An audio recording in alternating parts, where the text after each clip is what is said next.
say that President Biden is now negotiating on the debt limit? Well, let's just look at the facts. We have a meeting tomorrow with the 4 leaders talking about the debt ceiling. We'll have staff in a room talking about the debt ceiling. I don't know what he calls that, but everybody else would call it negotiating. Do you have, just now that these meetings are broken up for the day, or close to, do you have any update how you feel about negotiations? Look, if we were sitting in the room that we were today and it was February, I'd feel good about it. We just had our secretary say June 1st we could run out of money. We only have so many days left. The president decided to wait 100 days before he would negotiate. He treated this the same way he treated the border. He wanted to ignore the problem. When I became speaker, one of the first things I requested is a meeting with the president. And I only got the meeting on February 1st.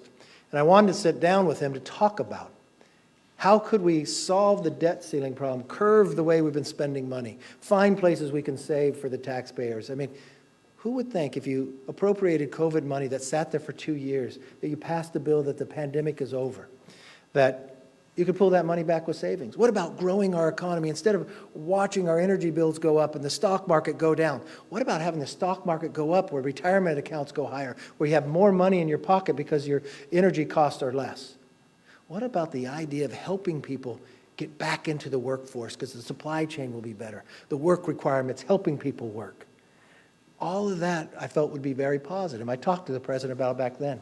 He wanted to ignore us. And the only body in all of Congress are the Republicans who raised the debt ceiling. And we did it way in advance before Janet Yellen told us when the deadline was, because we didn't want to be here. So no, I don't think we're in a good place. I know we're not.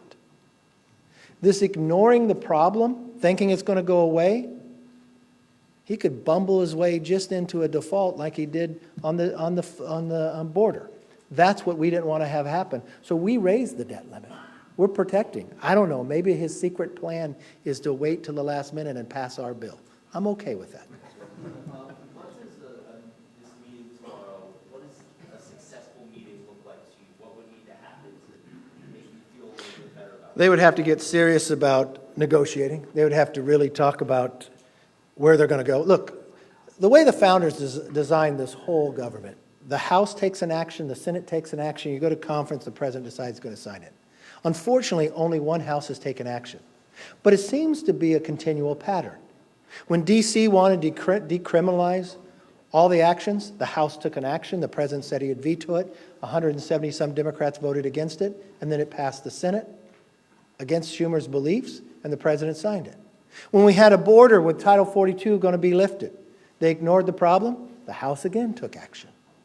We are looking for solutions, but we'd really like somebody to work with us instead of against us. Yes, sir.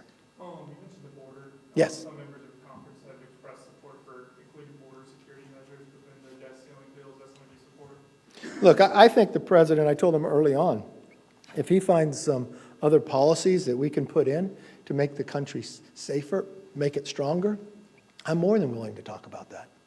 I'm just not sure in the Senate, they haven't passed anything, but I can't say that. They did name March Maine Maple Syrup Month. So if Schumer needs to put that into, I'll look the other way.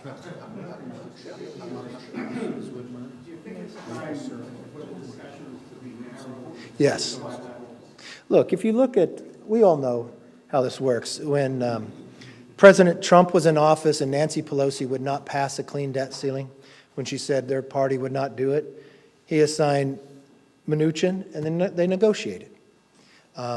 Same thing with President Bush, same thing with Obama.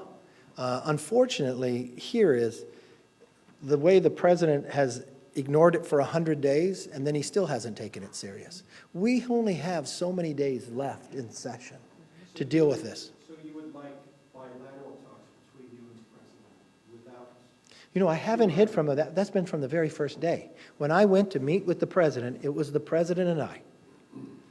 If the president comes to an agreement, the Democrats in the Senate will vote for it. The House will pass it if we are all in agreement. Why do we waste more time going around and around not solving any of the real problems. I think you're putting the country in jeopardy when you do that. Yes, ma'am. President Biden is scheduled to go to Japan and Australia later this week. He was not later this week. Do you think you should still go in light of where negotiations are? Look, I think an American president should focus on the solutions of America. And I think it shows your values and your priorities. I just watched a border where we didn't focus upon. I watched a debt ceiling come before us that is very serious. I watched this president, when he was senator, vote against debt ceilings. And he said it didn't go far enough to cut and save. My question to the president is, how big a debt is too big? Is $32 trillion, if that's not big enough, that's bigger than our entire economy. And this whole time he wouldn't talk to me for 100 days, you know what happened? If you look at the Congressional Budget Office, our debt went up $100 billion more. How much more do you want to charge every new child born in America? Is $100,000 enough? How much do you want to indebt the next generation? Because he wants to spend more money we spent during the pandemic. He looks at the next 10 years. We will pay $10.5 trillion in interest. But historically, since 1940 until today, those 83 years, we only paid $9 trillion. He wants to continue to spend the next generation's money. So the real question is, what will he prioritize? What are his values? And how much is too much? You know, what was interesting, I've been through a lot of hearings as members of Congress, and I remember years ago, the Joint Chief came to a hearing, and they asked him, what is the greatest threat to our nation? He didn't say Russia. He didn't say China. You know what he said? Our debt. Every great society has collapsed when they've overextended themselves. And can you seriously look, and I asked the president this, can you tell me, do you not believe there's not one thing in all the spending that we spend that we can't save? How long has he argued with me that money that has sat there for more than 2 years that we spent on COVID, that the pandemic is over, that we can't bring it back to the taxpayer? You know, everybody else is back to work. In the House, we passed a bill to have the federal employees to come back to work. He wants to veto it. He's fighting why every other American goes back to work. He signed a bill that the pandemic's over, and we have half of the federal employees not showing up for work. I don't know how you look at a hardworking taxpayer and look them in the eye and say you're doing a good job or you're focused on solutions for America. Look, there's a lot of problems around the world, but we got a really big problem right here, and I think it takes everybody's attention to get it done.